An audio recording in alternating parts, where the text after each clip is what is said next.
Assalamualaikum warahmatullahi wabarakatuh. Halo sobat setia Fakta Kehidupan. Tidak lupa kami sampaikan salam sehat, salam sejahtera. Semoga tercurah segala bentuk kebaikan dan juga kita semua dalam lindungannya. Seperti biasa, kita akan berbagi kisah dari yang unik, menarik sampai bikin nangis. Mari kita simak kisahnya.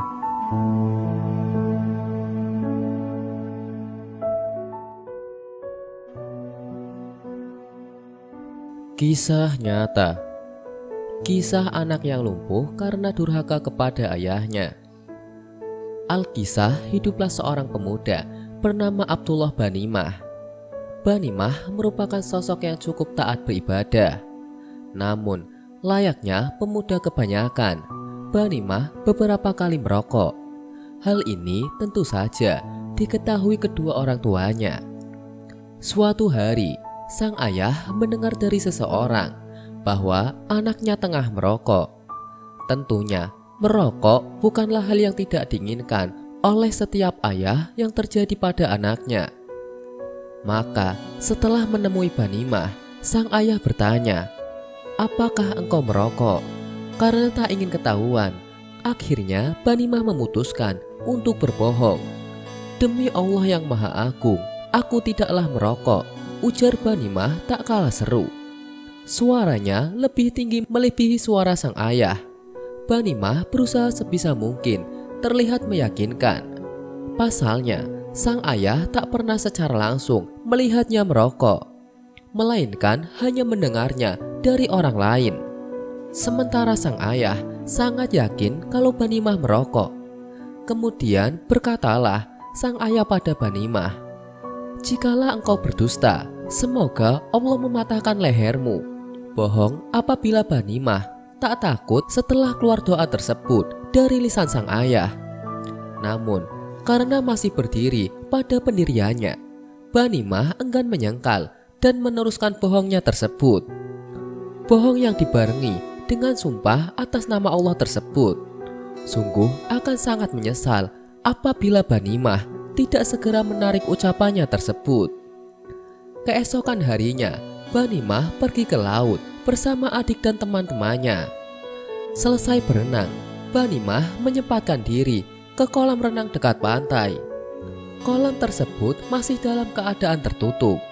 Sementara teman-temannya berniat pulang. Karena tak mau sendiri, Banimah meyakinkan adik dan temannya untuk bermain sebentar.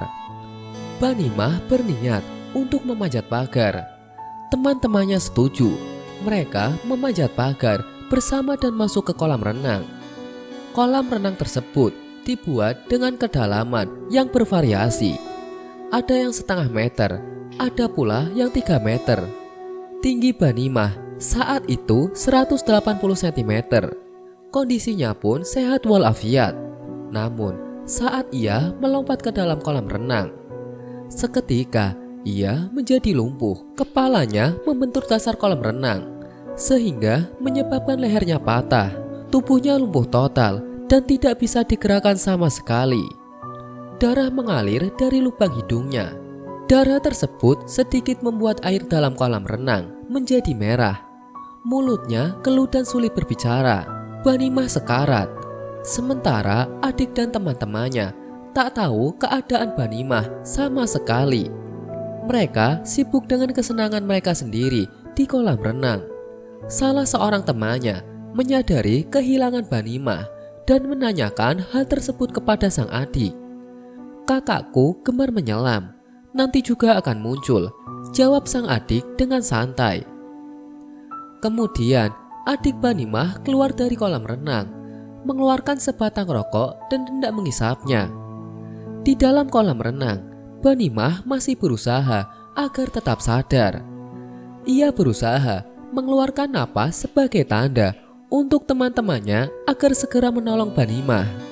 Di tengah perjuangan besar Banimah untuk tetap hidup, Banimah melihat sebuah rekaman dalam benaknya. Rekaman tersebut memperlihatkan kejadian-kejadian semasa 19 tahun hidupnya. Dari kecil hingga dewasa, ia banyak melakukan maksiat. Rekaman tersebut diakhiri dengan kejadian beberapa waktu lalu. Saat itu, Banimah tengah bersedekah kepada ibu pemulung dan memberikan makanan untuknya. Ibu pemulung tersebut terharu kemudian membalas Banimah dengan mendoakannya. Setelah melihat rekaman tersebut, hati Banimah menjadi lapang. Ia segera mengucap 2 kalimat syahadat sebelum akhirnya tak sadarkan diri saat di dalam air. Selepas itu, sang adik menyadari kakaknya yang tengah pingsan. Buru-buru Banimah diangkat dan segera membawa ke rumah sakit. Di tengah perjalanannya, Banimah sempat sadar dan berpesan kepada adiknya untuk menelpon rumah. Jika ibu yang mengangkat teleponnya, maka jangan beritahu keadaanku. Tapi bila ayah yang mengangkatnya, maka beritahu keadaanku, ucap Banimah sambil menahan rasa sakit. Tak kalah mendengar kabar Banimah tengah sekarat, maka sang ayah segera menuju rumah sakit. Tak lama kemudian, ibunya menyusul sambil menangis. Rupanya Allah hendak memberi Banimah kesempatan untuk bertobat. Padahal sangat mudah bagi Allah untuk mencabut nyawa Banimah saat itu juga. Jikalau demikian, maka Banimah meninggal dalam keadaan durhaka karena telah meninggikan suara di hadapan orang tuanya. Ditambah ia telah melakukan sumpah palsu atas nama Tuhannya. Kisah ini jadi pelajaran kita semua. Tak ada yang tahu kapan ajal akan menjemput. Akankah kematian kita mendahului orang tua kita atau justru sebaliknya? Namun, cukuplah alasan tersebut agar kita senantiasa berbakti dan menjauhi durhaka. Semoga kita termasuk orang-orang yang saleh. Amin. Wallahu a'lam bishawab.